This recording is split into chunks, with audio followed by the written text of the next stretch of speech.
la création d'entreprise. Donc depuis ce matin, nous avons décortiqué toutes les étapes, le projet, le business plan, l'étude de marché, la protection sociale, les statuts, etc., etc. Et la dernière étape est paradoxalement à la fois facultative et incontournable, puisque cette étape, c'est comment intégrer la transition écologique dès le départ, dès le moment où on crée son entreprise.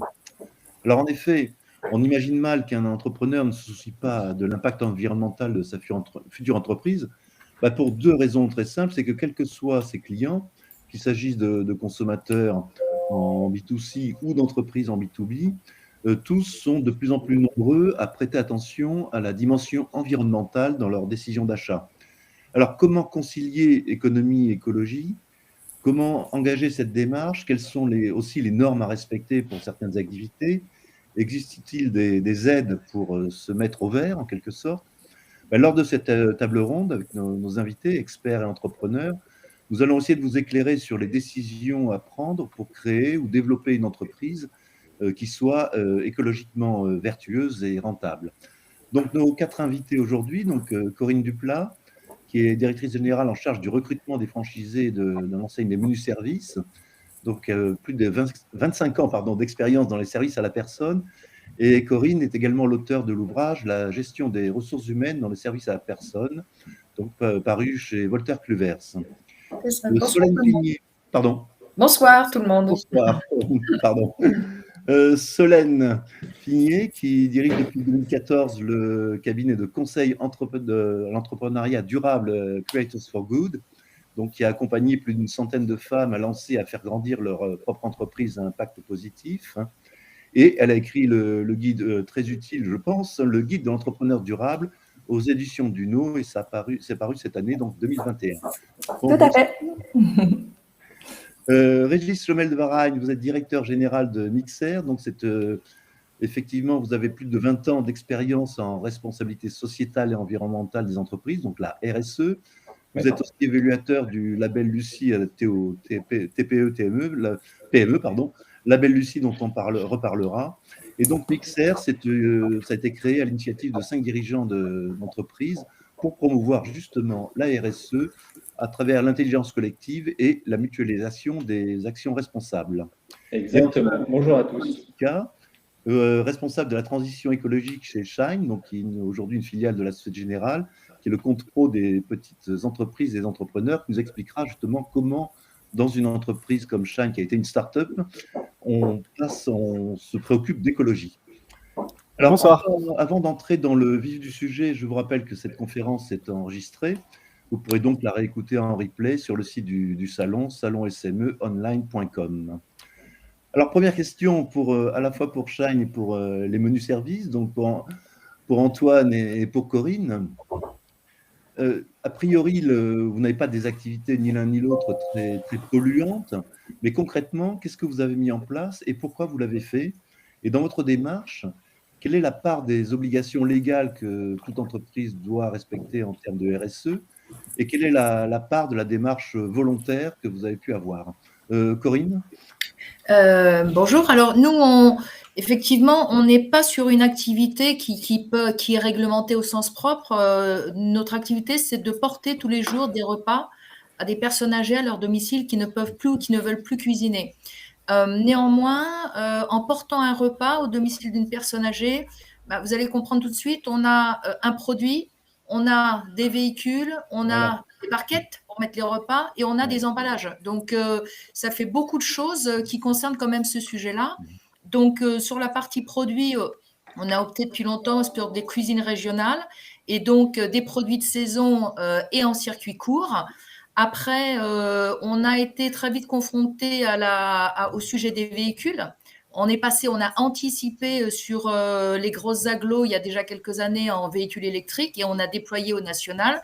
Et puis après, on est en train de déployer cette année, on a commencé à déployer des triporteurs en hyper-urbain, Paris, qui va bientôt être complètement fermé, saturé. Et après, notre problématique, ça a été aussi, bien entendu, les emballages. Donc, emballage, c'est des sacs qui étaient en plastique il y a quelques années. On est passé sur des sacs biosourcés et on est passé sur des sacs craft recyclables. Donc, les deux, suivant ce qu'on transporte. Et puis, enfin, la fameuse petite barquette. où on met le repas de nos clients âgés. Et là, on est quand même dans un peu comme l'histoire des véhicules à Paris prochainement électriques. On est sous le coup d'une loi qui s'appelle la loi Egalim, qui est en train de, notamment sur la partie emballage, de préconiser pour bientôt des emballages des réutilisables. Et nous, on est encore dans une configuration de pouvoir livrer 3 fois par semaine dans des emballages recyclables. Voilà, mais pour répondre à ce que vous disiez, on anticipe sur certains sujets, et puis pour ne pas être dos au mur, et puis parce que de toute façon, c'est une responsabilité, et puis aussi une très forte tendance de toute façon. Oui, bien évidemment. Donc, il y a une double contrainte, si j'ose dire, votre propre conviction et également une réglementation qui s'impose à vous. Vous aviez C'est ça, c'est ça. Et c'est toujours mieux d'anticiper. Moi, je trouve qu'en tant qu'entrepreneur, il vaut mieux toujours anticiper que d'avoir un peu comment on dit, j'ai cherché. Dos au mur, c'est ce que je trouve le mieux, parce que c'est pas bien de travailler de cette manière-là. Et puis, de toute façon, l'environnement général nous confronte à ça. Donc, sur tous les sujets, comme je l'ai dit, nous, c'est quand même 4 volets, mine de rien, sur notre métier. Merci Corinne. Alors vous, Antoine, a priori non plus, vous n'avez, je ne sais pas si l'activité bancaire n'est pas a priori pas très polluante, mais vous allez sûrement nous expliquer qu'au contraire, si les banques polluent et qu'elles ont du boulot là-dessus. Alors qu'est-ce que vous avez fait chez Shine? Alors la vérité, c'est que nous, on ne savait pas, en fait. Pour juste un petit point de vocabulaire, mais qui a son importance, c'est que Shine n'est pas vraiment une banque. Si vous avez vu nos produits dans le métro récemment, on n'est définitivement pas une banque. C'est un point important parce qu'en fait, ça veut dire qu'on est ce qu'on appelait avant une néobanque. Et l'importance de ça, c'est que en fait, donc on propose un compte pro, un équivalent de compte courant aux professionnels, aux petites entreprises, aux entrepreneurs. Et le fait qu'on ne soit pas une banque a un impact, c'est qu'on ne place pas l'argent de nos clients. On ne l'investit pas. Donc, on enlève toute cette potentielle activité polluante déjà de notre... ça, on peut en discuter, mais c'est un autre débat. Voilà.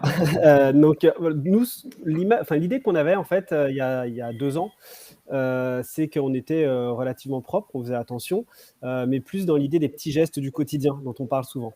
Et en fait, on ne savait pas précisément quelle était l'empreinte carbone de Shine.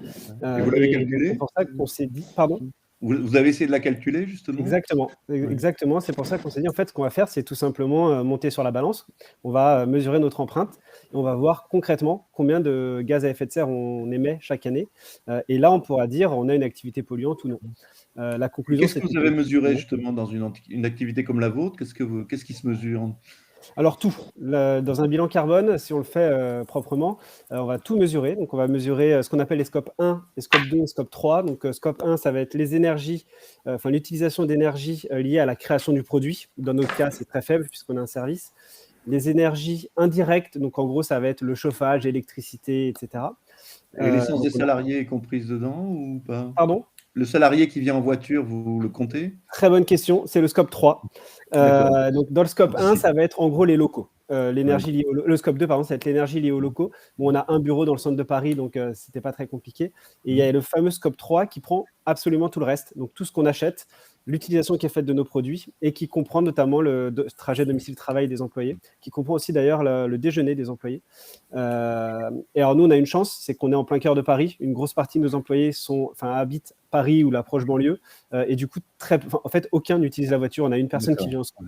Il vaut mieux à Paris. En métro, en vélo, donc c'était assez faible dans notre empreinte. Alors après, il y a aussi un truc, chez vous, qui est quand même, j'imagine, ce qui doit pas mal consommer, c'est tout ce qui est serveur informatique et où vous stockez toutes les données. Eh ben, c'était notre théorie aussi, et ça consomme, on va pas se mentir, mais c'est beaucoup plus faible que ce qu'on pensait. Ah bon ? En réalité, l'application Shine, donc c'est une application assez légère. C'est pas une application sur laquelle on va 50 fois par jour, et c'est pas une application qui nous fait consommer énormément de données. En gros, c'est pas Netflix. Et du coup, l'impact des serveurs est relativement faible par rapport à l'ensemble. Ce qui est ressorti de notre premier bilan carbone, c'est qu'il y a ce qui est un de nos principaux postes, c'était un séminaire d'entreprise qu'on avait fait à Lisbonne, pour lequel on était parti en avion. Voilà, ça pesait lourd. excusez-moi. Il y avait l'achat des ordinateurs. Donc, l'équipe grossit. Aujourd'hui, on est 130. Donc, on achète pas mal d'ordinateurs portables. Ça pèse assez lourd en CO2. Et il y avait une immense partie qui était en fait notre partenaire bancaire. Ça, on ne pouvait rien faire parce que justement, c'est le partenaire sur lequel repose l'architecture bancaire de Shine. Donc, on ne pouvait rien faire pour le diminuer en tant que tel. Mais ce qu'on a pu faire, c'est demander à notre partenaire de lui-même faire son bilan carbone. Afin que du coup on ait une estimation beaucoup plus précise pour nous et surtout de l'engager dans une démarche similaire. Alors, le bilan carbone, vous l'avez fait avec qui et comment? Enfin, vous l'avez fait vous-même ou vous avez fait appel à quelqu'un qui sait compter le carbone? Exactement, c'est hyper important si on veut faire la chose bien, il faut appeler un professionnel. Donc nous, on n'était pas du tout, on n'avait aucun expert en interne sur ce sujet-là. Donc on a effectivement fait appel à un cabinet spécialisé, il y en a tout un tas maintenant, qui concrètement épluche nos factures et convertit tout ce qu'on a dépensé, tout ce qu'on a acheté en équivalent de kilos CO2 et puis d'autres calculs à côté. Et qui va nous dire, voilà, vous avez acheté X ordinateurs, ça fait X tonnes de CO2, et voilà. C'est un travail qui est assez fastidieux, on va pas se mentir, mais pas si compliqué que ça. Oui, c'est une sorte d'inventaire. Exact. On appelle d'ailleurs ça une comptabilité carbone. Donc, c'est ni plus ni moins qu'un bilan comptable, mais on compte du CO2 le compter des euros. Très bien. Donc, Solène et Régis, vous êtes plutôt du côté justement d'aider les entreprises à y voir plus clair dans leur bilan carbone. Alors, quelles sont effectivement les premières questions à se poser au moment où on crée son entreprise et par quel bout il faut prendre la RSE? Est-ce qu'on commence par se faire un petit bilan carbone pour voir où on en est avant même d'avoir commencé, de prévoir? Et quand une entreprise comment vous procédez pour l'aider, à s'y retrouver dans tout ça? Solène. Alors moi, je travaille essentiellement avec des entrepreneurs qui ont une démarche écologique au moment de se lancer. Donc c'est pas quelque chose c'est pas quelque chose qui vient après, comme ça peut être le cas dans une démarche RSE. Peut-être Régis en parlera mieux que moi. Mais du coup, la première question à se poser, c'est quelle est la cause en fait à laquelle je souhaite contribuer avec mon entreprise. Et puis vraiment, imaginer comment son modèle, son concept va pouvoir résoudre un enjeu sociétal, environnemental. Et puis, quel que soit finalement l'enjeu qu'on choisit, se poser la question du fond, certes, mais aussi de la forme. On le voit avec Antoine. Donc voilà, le fond, ils y avaient pensé dès le départ.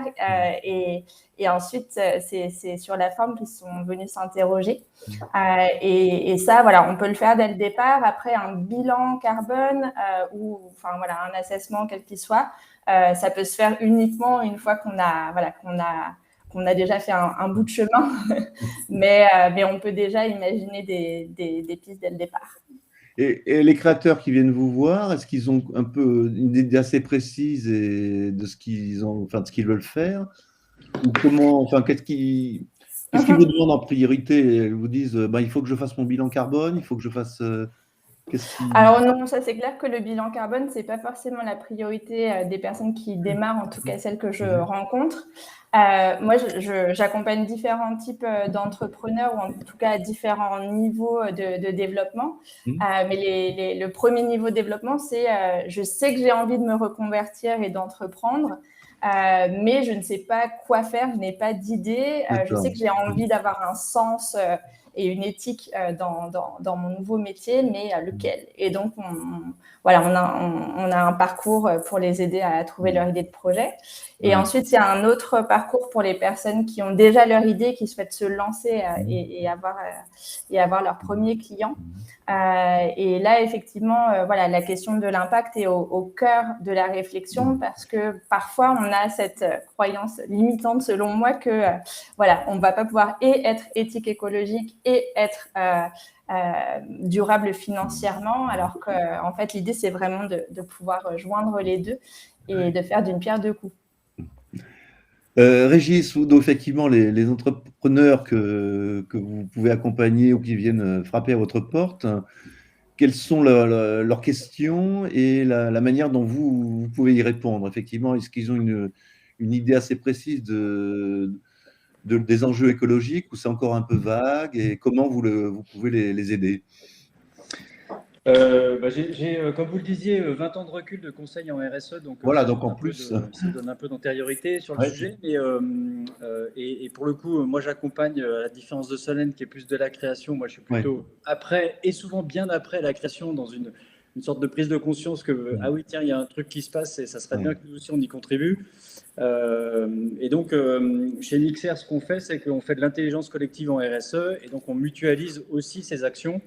Et donc, en gros, on propose à une quinzaine d'entreprises de se réunir entre pairs et de travailler sur la quantification des émissions de CO2 via notamment le bilan carbone ou d'autres outils comme l'analyse de cycle de vie des produits ou comme des programmes sur plutôt le S de la RSE, sur la négociation commerciale pour qu'elle soit plus éthique, sur les oui, là aussi, il y a un peu de travail.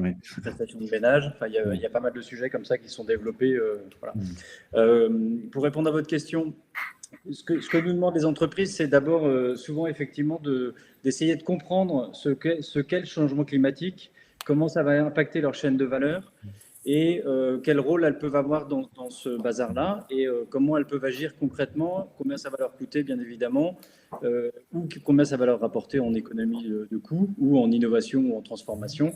Et puis voilà, en gros, comment on fait quoi. And so what. Une fois que j'en ai entendu parler et que j'ai envie d'agir, comment je fais. Comment on fait concrètement? Souvent, la première étape, c'est de faire un diagnostic des impacts. C'est-à-dire que l'idée, c'est de... Je vais vous donner un truc tout simple, c'est de prendre sa chaîne de valeur. En gros, moi, en tant qu'entrepreneur, qu'est-ce que j'achète, qu'est-ce que je fais et qu'est-ce que je vends. Et dans ces différentes étapes-là, de se dire, c'est quoi les impacts environnementaux. Voilà. Donc, qu'est-ce que j'achète? Quand j'achète de l'alimentaire parce que je vais faire des plateaux repas, j'ai un fournisseur qui, lui, a des problématiques de biodiversité, des problématiques carbone, sur lesquelles moi, je ne vais pas forcément avoir beaucoup d'effets de levier. Je vais en avoir parce que je vais pouvoir, dans les cahiers des charges que je vais avoir avec mon fournisseur, lui dire, moi, je préfère des produits locaux, je préfère des produits bio, je préfère des produits ceci, cela. Donc ça, c'est ma capacité d'action. Mais voilà, après, tout ce qui est de l'ordre de comment lui fabrique, ça va être sa responsabilité et c'est à lui d'agir. Donc après, je peux choisir d'acheter ou pas chez ce fournisseur, mais c'est plus, enfin, c'est pas la façon d'agir dans l'agriculture, c'est pas de mon domaine de responsabilité. Donc déjà, il faut bien identifier ces domaines de responsabilité. De même que quand je fais du négoce, par exemple, si je décide de fabriquer, je suis une start-up qui décide de fabriquer des chaussures, donc je vais acheter la fabrication de ma chaussure parce que moi je veux me concentrer que sur le design, la conception. Et bien la façon de fabriquer, c'est l'ordre de mon fournisseur. En revanche, la façon de vendre, là aussi, ça va être plutôt focalisé sur mon réseau de distribution. Alors, si je vends chez Decathlon ou dans une autre grande surface ou sur Internet, là aussi, ce n'est pas les mêmes impacts et donc pas les mêmes leviers d'action. Donc voilà, la première étape, c'est encore une fois de prendre sa chaîne de valeur, ce qu'on achète, comment on le fabrique et ce qu'on vend, et puis de pouvoir raisonner en se disant, où sont mes impacts, où sont mes enjeux. Quand on quantifie les émissions de gaz à effet de serre, on est sur un critère qui est le CO2, mais on fait exactement la même chose. Qu'est-ce qui rentre? Comment c'est transformé? Qu'est-ce qui sort? Et quels sont les flux de CO2 qui y a en face. Voilà. Après, ces impacts-là, ils peuvent être sur les déchets, le recyclage, ils peuvent être sur la biodiversité, ils peuvent être sur l'économie circulaire. Et donc là, on est plutôt dans les leviers d'action et les possibilités de changement. Mais voilà, la première étape, c'est ça. Et donc, deuxième étape, une fois qu'on a identifié ces impacts, c'est clairement de les quantifier. Le bilan carbone en est un autre. Le diagnostic biodiversité en est un autre outil. Voilà, après, il y a éplucher ces factures effectivement de recyclage ou de déchets, c'en est un troisième. Alors, vous parliez d'intelligence collective, c'est-à-dire que les entrepreneurs que vous accompagnez, vous les faites travailler un peu ensemble ou réfléchir ensemble, ou comment ça se passe? Exactement. Quand on fait un bilan carbone, par exemple, pour être très concret, donc il y a quelqu'un qui les accompagne dans la méthodologie, mais quand on arrive à la présentation des résultats, chacun présente ses résultats et les autres échangent sur la possibilité du plan d'action. C'est-à-dire que c'est moi dans l'hôtellerie qui vais réagir, c'est un exemple sur quelqu'un qui a une entreprise d'artisanat, de maçonnerie, et qui va dire, tiens, tu as tel résultat en carbone, ton plan d'action, moi j'aurais mis ça, moi je testerais ça, qu'est-ce que tu en penses? Moi j'ai testé ça, mais ça n'a pas marché. donc ne le fais pas. En revanche, voilà. Donc il y a cette dynamique qui se met en route d'intelligence entre pairs pour améliorer finalement les plans d'action des uns et des autres. Et le résultat est effectivement probant pour les le résultat, il est saisissant parce qu'il y a le regard de bienveillance entre pairs, la compréhension des dirigeants entre eux, ou des responsables RSE entre eux, ou des services généraux entre eux, où donc il y a les mêmes problématiques, donc il y a cette bienveillance-là, mais il y a aussi ce challenge pour dire, le regard extérieur qui est de dire, ton truc c'est sympa, mais peut-être que tu n'es pas assez ambitieux ou que tu as un peu oublié ça et ça serait bien que tu le fasses quand même. Donc ça challenge, ouais. Alors, se faire accompagner, Shai nous a expliqué effectivement, donc Antoine vous a expliqué comment ça se passe. Vous, Corinne, comment pour les menus services, vous avez fait appel à quelqu'un de l'extérieur pour vous aider justement dans cette démarche, ou finalement vous êtes débrouillée toute seule avec votre équipe, mais... Écoutez, pour être tout à fait honnête avec vous, nous, au début, on ne s'est pas senti concerné, enfin, pas trop par le sujet, il y a longtemps déjà, quand on a commencé, parce que il faut réaliser que notre cible finale, personnes âgées de 85 ans en moyenne, vous pensez bien que l'écologie, le bio, tout ça, c'est pas leur sujet. Pas toujours. Mais, et c'est vrai, et ça reste vrai. Et après, où on a quand même... autour de nous, ça commence à réfléchir, c'est quand les enfants qui sont des prescripteurs, des gens de mon âge en l'occurrence, sont déjà passés au bio, sont hyper sensibilisés à ça, donc commencent à nous poser des questions sur d'où viennent les produits et comment vous transportez, etc. Et puis après, on est un réseau de franchise aujourd'hui. On a fêté la 100e cette année. Et les franchisés, en l'occurrence que moi je recrute, ils viennent vers nous en disant est-ce que vous faites du bio et comment on transporte et les véhicules. Donc en fait, on n'a pas fait faire de diagnostic, mais très vite, on s'est posé de toute façon toutes ces questions-là. Et comme vous le disiez tout à l'heure, alors c'est vrai que nos fournisseurs, on n'a pas la main parce que c'est eux qui fabriquent, mais quand ils sont soumis à la loi Egalim, de toute façon, ils vont bien être obligés de faire quelque chose. Et après, il y a un cahier des charges, effectivement, quand on veut des produits de saison, en circuit court et avec 30% de bio aujourd'hui, on le met dans un cahier des charges. Donc, en fait, on s'est approprié tous ces sujets-là, si vous voulez. Et je pensais en écoutant vos échanges, par exemple, vous voyez, il y a quelques temps, on a mis en place un logiciel d'optimisation des tournées. Alors bien sûr, pour gagner en kilomètres et en coûts, on est clair ensemble, hein, mais aussi pour optimiser la logistique, c'est-à-dire que de pas faire tant de kilomètres pour aller de un point A à un point B, revenir, etc. Vous voyez, donc ça en fait partie. Et après, sur le sujet sociétal, on a la chance, nous, d'avoir des emplois non délocalisables. Vous en parliez tout à l'heure à Paris, nous, les agents sont un peu partout. Hop, on vous a perdu. En milieu rural, très rural. Les collaborateurs habitent à côté de l'agence et les clients sont vraiment servis dans un périmètre de 20 km, grosso modo. Donc voilà, si vous voulez, bien sûr qu'il y a une partie d'obligation, mais je redis, par rapport à ce que j'ai dit tout à l'heure, on est obligé d'anticiper de toute façon sur ce sujet-là, et très très fortement aujourd'hui, de plus en plus. Donc, vous n'avez pas fait votre de manière volontaire. Vous n'avez pas fait votre grand bilan carbone, vous y êtes allé progressivement et de manière assez logique finalement. Exactement. Et sujet après sujet, en fonction de la législation. Alors Antoine, vous expliquiez qu'effectivement tout à l'heure, vous aviez pris le bilan carbone, vous avez regardé ça de manière très rationnelle et vous y êtes allé.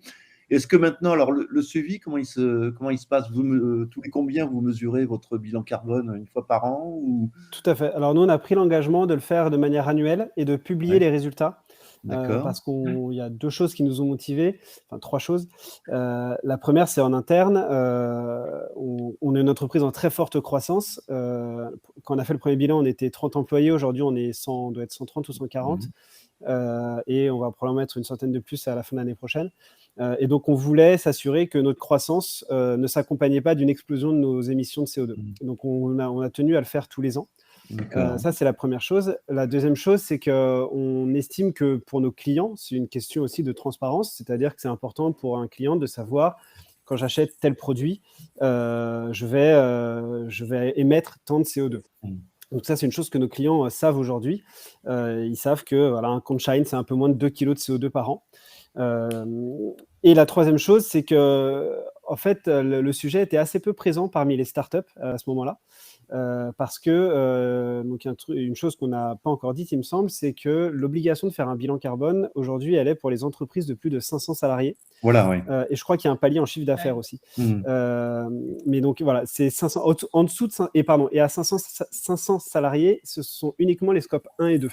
Voilà. Qui, pour beaucoup d'entreprises, représentent une toute petite partie du bilan total. Et nous, on estime que ça, c'est pas bien. C'est important de le faire plus tôt, enfin, quand on est plus petit aussi.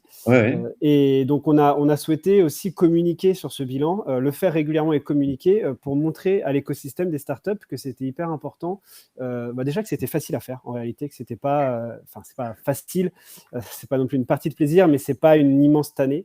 C'est quelque chose qui est tout à fait faisable. Quand on lève des dizaines de millions d'euros, on peut avoir quelqu'un qui fait ça pendant quelques semaines ou quelques mois. Et surtout, c'est quelque chose qui est très important à faire dès le début, parce que si on prend les bonnes décisions au début, si on prend les bonnes directions surtout au début, quand on sera 2-3 000, qu'on sera passé de la start-up à un grand groupe, on sera entraîné. Entreprise, en tout cas, on sera. Voilà. Oui, c'est ça, en fait. Il n'y aura pas de choc. Quand on dira à tout le monde terminé, on ne prend plus l'avion pour aller à des conférences tous les 3 mois. Les gens ne seront pas choqués, puisqu'en fait, ce sera habituel, quoi. Et est-ce que puisque vous recrutez beaucoup, est-ce que c'était quelque chose que vous mettez en avant auprès des gens des candidats au recrutement ou pas? Ou est-ce qu'on vous demande même, est-ce qu'il y a des questions en disant bon, je veux bien venir chez vous, mais montrez-moi d'abord votre bilan carbone? Malheureusement, non. J'aimerais tellement que tous les candidats fassent ça et qu'ils puissent choisir après pour toutes les entreprises. Mais non, malheureusement, c'est pas encore dans les habitudes. Mais en revanche, non, on met pas en avant le bilan carbone dans les processus de recrutement. Ça reste un sujet un petit peu technique quand même. En revanche, ce qu'on met en avant, c'est le fait qu'on est labellisé B Corp. Alors, je suis désolé, Régis. Alors, on va y venir, peut-être à B Corp après. Mais voilà, on a le label B Corp et on appartient au 1% pour la planète. Donc, ça veut dire que tous les ans, on reverse 1% de notre chiffre d'affaires à des associations qui sont engagées pour la protection de la planète. Voilà, donc ça, c'est des choses qu'on met en avant parce que c'est facile à comprendre. Voilà, il n'y a pas besoin un bilan carbone, si on dit au candidat qu'on a émis 100 tonnes de CO2, à moins qu'il soit déjà un peu calé sur le sujet, ça ne va pas trop lui parler. C'est un ingénieur. Voilà. Corinne, je voulais revenir sur le fait que vous soyez un réseau de franchisés. Est-ce que là aussi, vous l'évoquiez, il y a une pression, en tout cas une demande des franchisés eux-mêmes de ce point de vue-là? Ah oui, clairement. Vous les sentez vraiment très… Parce qu'on pourrait se dire qu'ils s'en fichent, après tout. Non, parce que le sujet, il est quand même sur notre partie, il est quand même important. Alors, oui, bien sûr, mais… stock, par exemple, on ne stocke pas du tout. Nous, on reçoit et on redistribue aussitôt. Mais c'est vrai que les franchisés qui sont de plus en plus jeunes, le dernier que j'ai recruté, il a 23 ans, il a monté son agence à Chartres. C'est des questions tout de suite qu'ils posent au recrutement. C'est quoi les emballages? Vous voyez, on a eu la pression, par exemple, quand on est passé des sacs plastiques aux sacs biosourcés, ça a été compliqué parce que le coût, le problème de tout ça aussi, c'est… Alors, on va y venir, au problème du surcoût. Voilà, on va en parler. Donc, non, c'est une vraie demande aujourd'hui. Moi, je le constate depuis une petite dizaine d'années, clairement. Oui, c'est une attente des franchisés et de nos partenaires. Alors, justement, est-ce que l'écologie, que ça coûte finalement plus cher pour l'entreprise et comment on peut ou pas répercuter ce surcoût sur les prix qu'on pratique? Je ne sais pas si vous, Solène, quand quelqu'un vient vous voir, est-ce que effectivement, vous chiffrez le prix du verre, si j'ose dire? Je pense que c'est une question de paradigme pour moi. Enfin, voilà, je suis peut-être pas d'accord avec la question dans le sens où quand on pense vert, c'est plus cher. Déjà, on n'est pas dans le bon paradigme. Mais l'idée, c'est de se dire et de comprendre que on a été habitué à du pas cher, certes, mais ça a un coût énorme sur la planète et surtout, ça met en péril en fait notre avenir. Donc, on n'a pas le choix en fait. Donc, l'idée, c'est plutôt de se dire quelles sont les opportunités que ça va m'ouvrir d'être plus vert. Quelles sont, par exemple, on parlait tout à l'heure, on évoquait l'économie circulaire, on évoquait pas mal de choses qui sont en fait à valoriser, qui peuvent permettre d'allier économie et écologie et de se dire, plus je vais avoir un impact positif, plus mon chiffre d'affaires va augmenter. Quand on est dans ce paradigme-là, alors je trouve que déjà, on est dans un questionnement qui va amener à des réponses plus pertinentes. Je vais peut-être donner juste un exemple très pratique pour illustrer, parce que je sais que c'était une de vos demandes. Oui, on dit par exemple, une bouteille en plastique, c'est moins cher qu'une gourde métallisée, enfin une gourde réutilisable. C'est moins cher à l'achat individuel, sauf que en fait sur la durée de vie et puis le coût complet et le coût environnemental, c'est beaucoup moins cher. Donc en fait, l'écologie, c'est moins cher que le système économique actuel, et donc à nous de changer le paradigme. Et d'où vient la gourde? Est-ce qu'elle a traversé la moitié de la planète pour venir en France Non, voilà, effectivement, après, il faut, du coup, ça demande une réflexion globale qui peut-être prend un peu plus de temps que de simplement tendre le bras dans un magasin qui flashouille des 1 euro pas cher. Mais donc voilà, il faut se poser la question de où ça vient. Non, mais même sans parler de prix, parce que c'est pas cher, mais il y a des. Est-ce qu'il y a un surcoût même sur des produits chers qui sont déjà chers et qu'on n'achète pas? Est-ce qu'il n'y a pas malgré tout un surcoût supplémentaire? C'est pas simplement de se dire bon voilà, c'est pas cher et maintenant ça devient plus cher. C'est aussi, il y a des produits. S'il y a un surcoût d'écologie, quel que soit le produit, le prix initial du produit, il y aura ce surcoût. Je sais pas. Régis, comment vous abordez ça avec vos entrepreneurs? Pour moi, la question du coût, c'est une vraie question, mais j'aime bien la réponse de Solène sur le paradigme. Moi, je commence par dire effectivement qu'on va rappeler les enjeux quand même, parce qu'on parle d'économie et de business model. Donc, allons jusqu'au bout du raisonnement. On va parler de changement climatique. Si on veut être dans l'accord de Paris et de tenir la fourchette minima des 1,5 d'augmentation de degrés, il est évident que ça va demander une transformation des business models. Je prends un exemple très simple. Quand vous êtes dans le textile, vous savez que vous approvisionnez de coton, que le coton il est fabriqué dans certaines zones du monde qui vont être extrêmement soumis au changement climatique et donc qui vont perdre en rendement. Vous imaginez bien que dans la chaîne de valeur, l'agriculteur va augmenter ses prix parce qu'il perd en rendement, mais il aura les mêmes charges. Donc lui, il va devoir vivre comme tout le monde. Ouais. Donc, il va forcément mécaniquement augmenter ses prix. Qui plus est, quand on parle de raréfaction des matières premières, forcément, il y a des intermédiaires. Les intermédiaires, ils font quoi? Eux, ils jouent sur les fluctuations des prix et donc ils augmentent les prix. Donc ça accélère la problématique. Et donc, vous êtes en bout de chaîne, votre coton, forcément, il va coûter plus cher à fabriquer et vous n'allez pas pouvoir forcément répercuter ce prix-là. Donc, la vraie question, c'est comment vous faites pour que votre business model, il survive demain? Voilà. Ce n'est pas une question de prix aujourd'hui, c'est une question de création de valeur demain. Pour créer de la valeur, vous avez deux possibilités. Soit vous achetez moins cher, soit vous faites différemment, vous augmentez vos gains de productivité, par exemple. Le fait d'innover et d'arrêter de faire un certain nombre de trucs qui ne servent strictement à rien va vous permettre peut-être de gagner en création de valeur et d'optimiser, d'absorber les coûts de l'autre côté. Le coût de l'énergie, on sait qu'il va augmenter en France de 30% dans les années à venir. Voilà. Donc, travailler sur la réduction de la consommation énergétique aujourd'hui, c'est un gain de productivité demain. Si on parle de coût du carbone, d'une taxe carbone qui est déjà aujourd'hui en place, qui est à 45 € en France, demain, la loi climat, c'est 100 € la tonne. Sur le prix du gasoil ou le prix de l'essence, forcément, ça a un impact. Et donc, là encore, vous êtes en train de sauver, finalement, de faire ce qu'on appelle du cost saving, donc de sauver de la valeur et non pas d'avoir une augmentation de création de valeur. Donc après, c'est une question de temporalité. Je suis d'accord que c'est compliqué aujourd'hui dans des boîtes qui sont dans des visions court-termistes, d'aller redonner du long terme et d'aller réfléchir sur ma création de valeur à plus long terme. En revanche, ce qui est sûr, c'est que c'est le rôle du dirigeant de travailler sur la durabilité de son entreprise et sur l'emploi et le business model.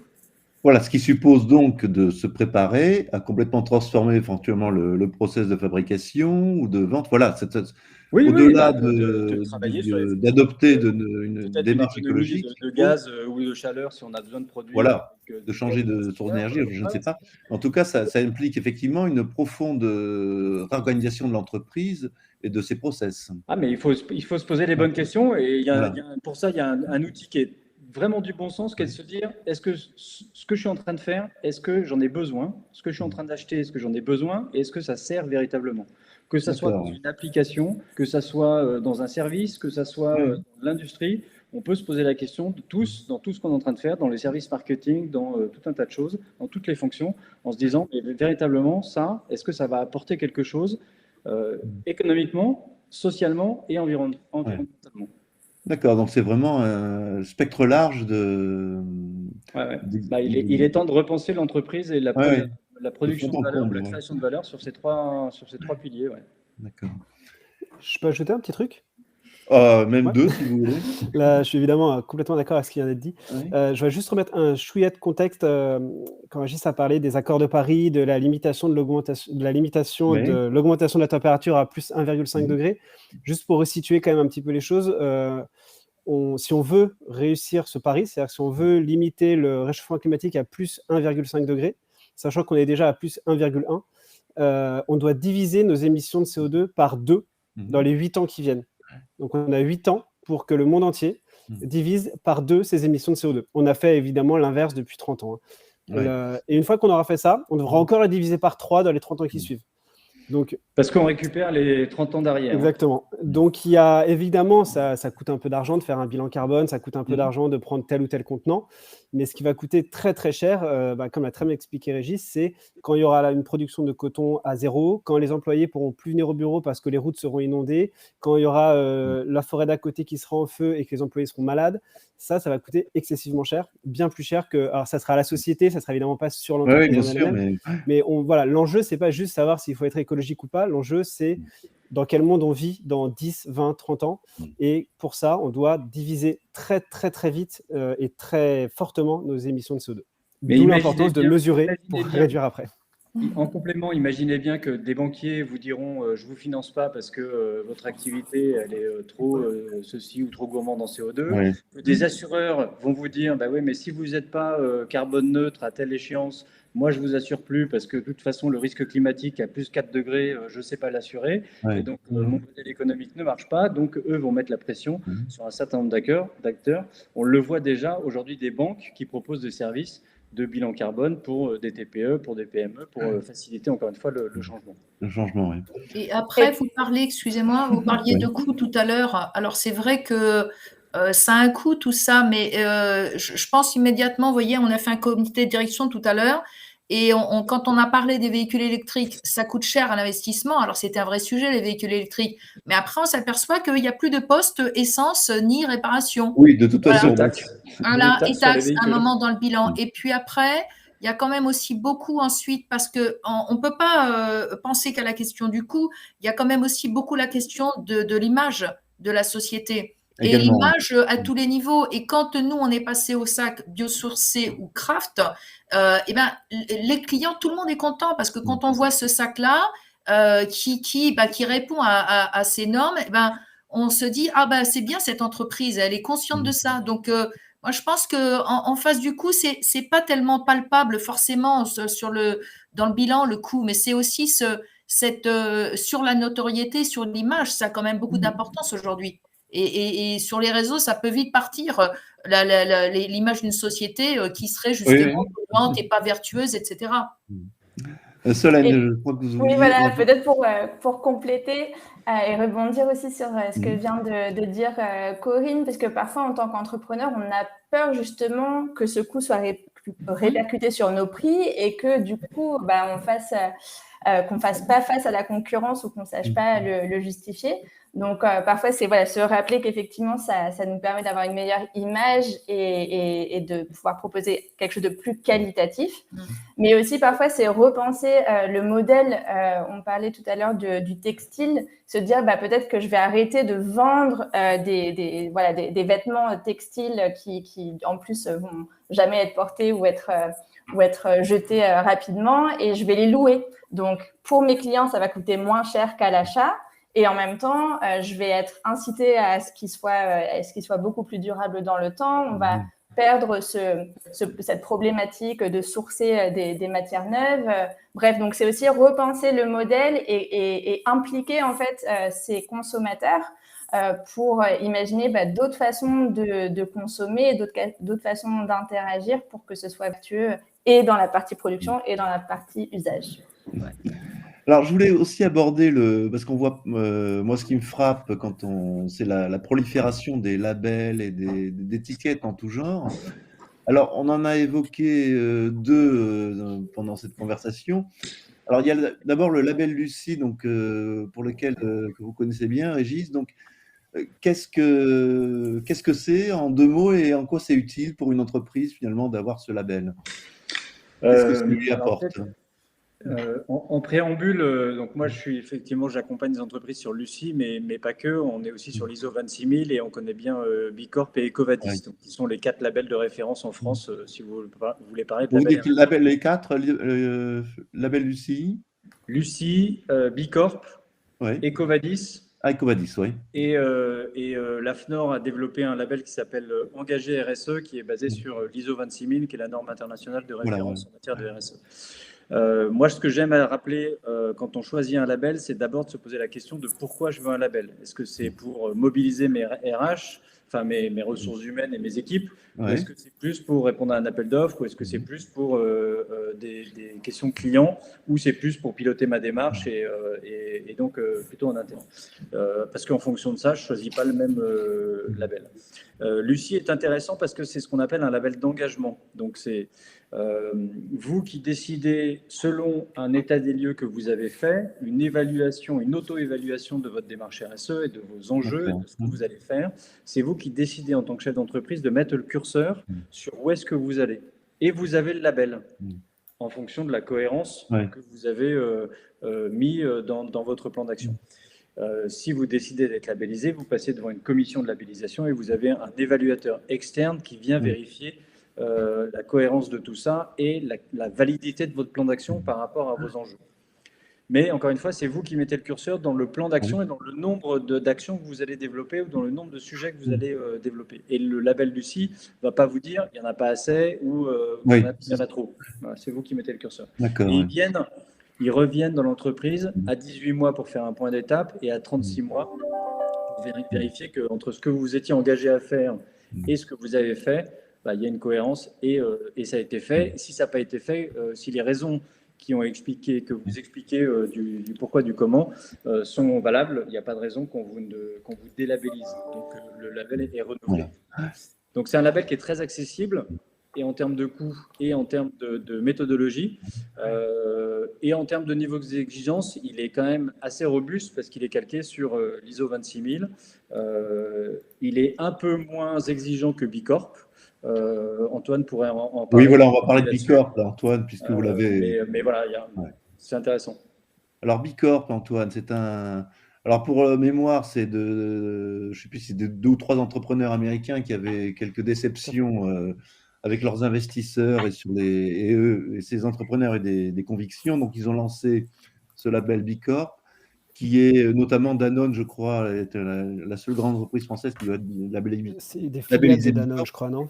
Pardon? Je crois pas que ça soit tout Danone, il me semble que c'est juste des filiales de Danone. Ah, peut-être, il y a une quinzaine de filiales aujourd'hui. Une quinzaine de filiales. Alors, en 2 mots, qu'est-ce que c'est que Bicorp et comment vous avez fait? Parce que moi, j'ai regardé, c'est quand même assez lourd comme. Ouais. Ça prend plus de temps qu'un bilan carbone. Oui, voilà. Ouais, alors en fait, donc Bicorp, effectivement, ça a été créé par des entrepreneurs américains et notamment, si je ne dis pas de bêtises, par Yvon Chouinard, qui est le fondateur de Patagonia, donc une marque hyper engagée sur ces sujets-là. Le principe de Bicorp, ils ont une phrase que j'aime beaucoup qui est ils cherchent pas c'est pour les entreprises qui ne cherchent pas à être les meilleurs du monde, mais les meilleurs pour le monde. Alors derrière cette belle phrase, qu'est-ce qui se cache? C'est en fait un label qui va regarder 5 catégories et à chaque fois, je les oublie. Il y a la gouvernance, les collaborateurs, l'environnement bien sûr, les clients et ce que les Américains appellent community, c'est en gros la collectivité locale, les collectivités, quoi. Et pour chaque catégorie, il y a toute une palanquée de questions hyper précises sur lesquelles, pour chaque question, on a un certain nombre de points et il faut justifier de tout ce qu'on avance. Il y a un audit à la fin. C'est pas uniquement déclaratif. Il y a quelqu'un de Bicorp qui audite tout. Et donc, l'idée, c'est qu'il y a 200 points en tout et on est labellisé à partir de 80 points. D'accord. Et le label est renouvelé, on est réaudité tous les 3 ans. D'accord. Et voilà. Et nous, en fait, on l'a fait un peu pour la même logique que le bilan carbone, en fait. C'est que, pareil, on sentait qu'on essayait de faire les choses proprement, on essayait de faire, voilà, d'être bien, entre guillemets, mais on avait besoin un peu, c'est bête, hein, mais d'un tampon qui disait « OK, vous faites ça bien ». Et donc, Bicorp était un très bon moyen de faire ça parce que c'est un label qui est hyper exigeant, qui est reconnu internationalement. Et qui correspondait un peu à ce qu'on cherchait, et qui apporte un autre avantage qui est loin d'être négligeable aussi, c'est que pour obtenir le label, donc il y a cette fameuse grille avec les 5 catégories et toutes les questions en interne, toutes les questions internes aux catégories. Et en fait, cette grille, elle est accessible publiquement, n'importe qui peut aller la voir. Je ne me souviens plus de l'adresse du site, mais n'importe qui peut avoir ce... bicorp.com. Je connaissais même... Et en fait, donc cette grille nous a permis de nous améliorer pendant le process déjà, et maintenant elle nous sert aussi de ligne directrice, c'est-à-dire que on a ces 5 catégories et on regarde régulièrement ce qu'on peut faire pour s'améliorer. Ça donne de l'inspiration en fait, tout simplement. Merci. Il y a peut-être un point qu'on peut préciser sur Bicorp, c'est que ça vous demande de changer vos statuts. De préciser vos statuts plutôt, alors pas comme une entreprise à mission comme au sens de la loi Pacte, mais ça veut dire que vous intégrez la démarche un peu plus dans votre ADN juridique et dans vos statuts d'entreprise. Donc, voilà. Corinne, du côté des menus services, est-ce que vous avez effectivement eu ressenti le besoin d'avoir un label, ou vous pensez que la manière dont vous tournez tout ce que vous avez fait vous convient, vous semble aller dans la bonne direction sans besoin d'avoir une étiquette officielle? Oui, franchement, on ne s'est pas du tout posé cette question, pour être tout à fait honnête avec vous. Et pour travailler aussi, c'est pareil, on a au service communication, on a embauché des très jeunes gens maintenant. Et forcément, tout ça, entre les prescripteurs, les aidants familiaux, j'allais dire les franchisés, les jeunes collaborateurs, nous poussent de toute façon à chaque fois dans le bon sens du vent, j'allais dire. Donc bon, et puis alors moi je prêche l'écologie depuis longtemps, et vous voyez, quand je vous parlais de personnes âgées qui ont du mal à se sensibiliser, quand j'ai parlé du bio il y a longtemps à mon papa, il m'a dit mais pourquoi je bouffe des pesticides depuis 40 ans et je suis en pleine santé? Bon, c'est pas faux, hein, voilà. Donc c'est parce que l'envers du décor il le voit pas. Mais non, jusqu'à présent non, on n'en a pas senti le besoin parce que on travaille bien sur la question, enfin voilà, à notre humble niveau, j'allais dire. Et on estime qu'on fait ce qu'il faut aujourd'hui. Après, on peut toujours aller beaucoup plus loin. Oui, bien sûr. Mais on est tous d'accord là-dessus. Et on y viendra peut-être aussi, clairement. Solène, est-ce que effectivement dans les créateurs que vous accompagnez, est-ce que à un moment vous les aiguillez en leur disant tiens, peut-être que là il faudrait avoir peut-être, je sais pas, aller voir du côté du label Lucie ou autre, ou ça vient dans un deuxième temps Je pense que ça dépend vraiment beaucoup du modèle et effectivement des parties prenantes. Est-ce qu'on a besoin de répondre à des appels d'offres? Est-ce qu'on s'adresse à des clients entreprises ou à des consommateurs? Par contre, et puis aussi, il y a besoin, encore une fois, comme pour le bilan carbone, d'un certain recul Bicorp. On a besoin d'une année de bilan fiscal pour pouvoir...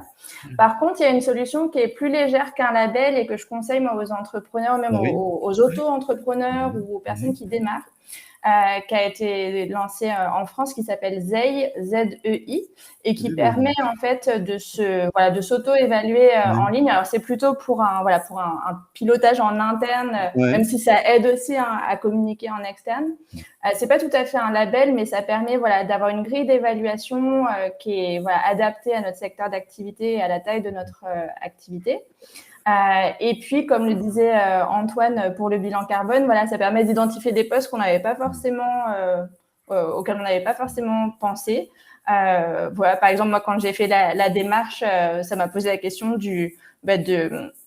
de la compensation carbone du serveur de l'hébergement de mon site internet, et je m'étais jamais posé la question, donc je suis allée regarder, je me suis dit ah bah tiens, oui c'est bon, il est effectivement vert.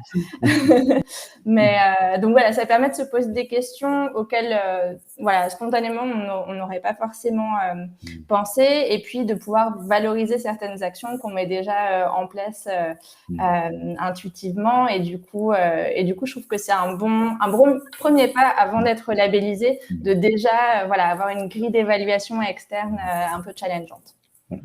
Merci. Alors, parmi nos auditeurs, effectivement, je vois quelqu'un un créateur d'entreprise qui fait la vente de pâtisserie sur commande et qui explique que c'est pas facile de respecter les règles d'hygiène et à la fois d'être dans une posture de développement durable. Voilà, donc il explique qu'il a beaucoup de matériel à usage unique. Donc, je ne sais pas si il est possible.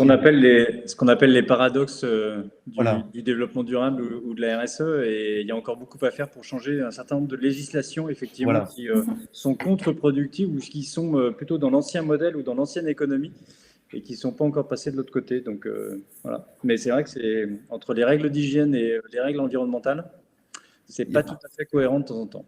Bon. J'ajouterais une petite chose, si je peux, c'est être développement durable, être dans une démarche écologique, ça ne veut pas dire être absolument parfait. Et si vous pouvez, enfin si l'auditeur ou l'auditrice, je ne sais pas, peut d'ailleurs, travailler sur tout un tas d'autres choses. J'imagine qu'il n'y a pas que ça dans la pâtisserie. C'est déjà super, quoi. Si peut travailler sur toute la chaîne de valeur dont on parlait tout à l'heure, peut travailler sur tout un tas de choses. Et s'il reste ça, on trouvera une solution plus tard, quoi. Mais je pense qu'il faut faire attention à pas trop culpabiliser les gens de manière générale, et en fait, il faut que tout le monde s'engage et que tout le monde fasse le plus possible. Mais on peut pas tout faire et on peut pas tout faire tout seul, surtout. Donc, c'est déjà super de vouloir être dans une démarche comme ça et de faire ce que vous pouvez, quoi. Bien, merci à tous les quatre. Nous avons même dépassé la fin de cette conférence. Voilà, merci vraiment encore beaucoup pour toutes ces pistes que vous avez ouvertes pour nos auditeurs et nos internautes. Alors, je vous rappelle que vous pourrez voir cette conférence en replay sur le site du salon, donc le salon smeonline.com. Et merci à vous quatre. Donc, bonne fin de journée. Et puis, par anticipation, je vous souhaite de bonnes fêtes de Noël. À bientôt. Merci à vous. Merci. Merci. Bonne fête, bon engagement. Au revoir.